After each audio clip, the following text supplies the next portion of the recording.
లెక్కేస్తారన్నారు పెద్దలు.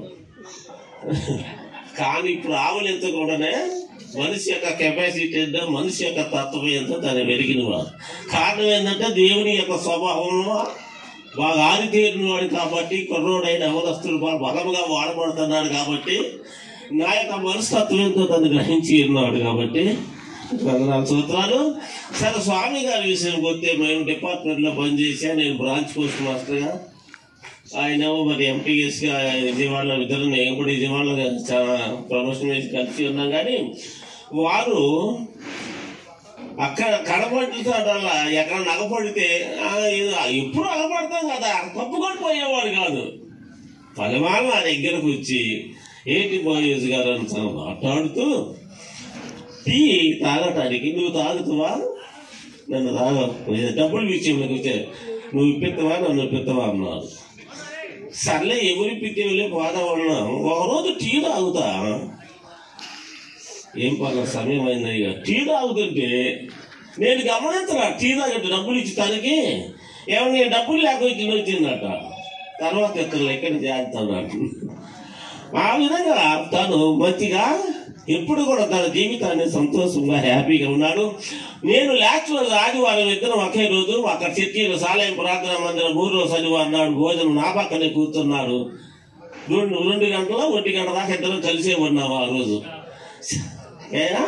ఆ రోజు చూడండి, చాలా ఆశ్చర్యమైన ఆలోచన.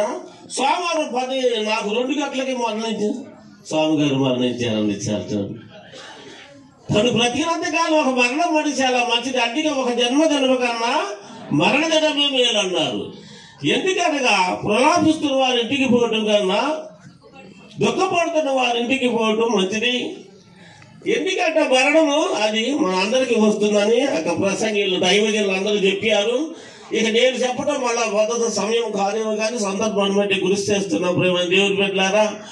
కాబట్టి మా సాక్ష్యం చెప్పినప్పుడు అమ్మాయి వెంకటరామ గారు, జాతిమల్ల గారు అని అన్నారు, అమ్మాయి పని నేర్చుకోలేదు, అందరూ నేర్చుకున్నారు, మంచి పని. మా నాన్న కానీ ఇక్కడ అందరూ పని వాళ్ళు అన్నారు. కానీ కారణం ఏంటంటే అమ్మాయి నేర్చుకోవడానికి స్వామి గారు ఆ అవకాశం ఇవ్వలేదు అనుకుంటున్నా. ఎందుకంటే స్వామి గారిని పండుమోతు కాదు. స్వామి గారు ఏదైనా పని వస్తుందంటే అసలు లేచిన కాదు చట్టంలో ఎవరు పిలుస్తారా ఏంటని. విశ్రాంతి రిటైర్ అయిన మా తర్వాత పెన్షన్ కూడా వస్తుంది. నాకన్నా పెన్షన్ ఉంటుంది, నాకు పెన్షన్ లేదు. డిపార్ట్మెంట్ లో చేయాల. నేను పల్లెటూరులో బ్రాంచ్ పోస్ట్ మాస్టర్గా చేశాను. దిగినప్పుడు 3 లక్షలు వచ్చినాయి. 3 లక్షలు 3 పూలాగా ఆ రోజే చేసి అయిపోయింది. చివరికి నా పరిస్థితి ఏంటంటే జాతిముళ్ళ గారే మా కుటుంబాన్ని ఆదరిస్తున్నాడు, ప్రేమిస్తున్నాడు. అంటే దేవుని బట్టి ఆ ప్రేమ అది. వారు మా కుటుంబానికి ఇస్తున్నారు, 3 నెలలకు 3,000 ఇస్తున్నారు. సరే, వారు ఏ దంపతులు పెట్టారా.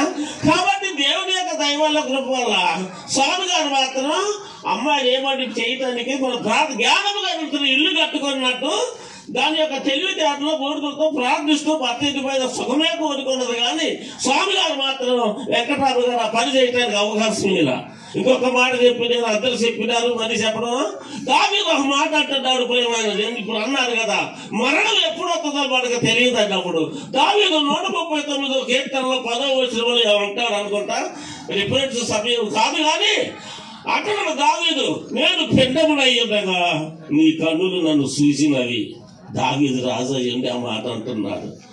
అయ్యా, నియమింపబడిన దినములు ఒక్కటైనా కాకమునిపే నా దినములన్నీ నీ గ్రంథములో లిఖితమైనవి.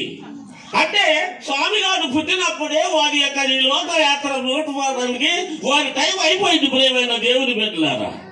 అందుకే దేవుడు పిలిచాడు, మనుషులను మట్టిగా మార్చాడు, మరణాన్ని తిరిగి రాగానే ఆయన పిలిచాడు. ఆయనకి భక్తుల యొక్క మరణం ఆయనకి ఇష్టం కాబట్టి స్వామి గారి భక్తుల యొక్క మరణం వాళ్ళు పిలుచుకున్నారు. కాబట్టి మనం ఇంకా బ్రతికి ఉన్నామంటే దేవుడు మనకు ఆవశించాడంటే మనము కూడా దేవుడిని సూచిస్తూ ఆరాధిస్తూ చెప్పారు దైవజనులు, రక్షణ పొందాలి.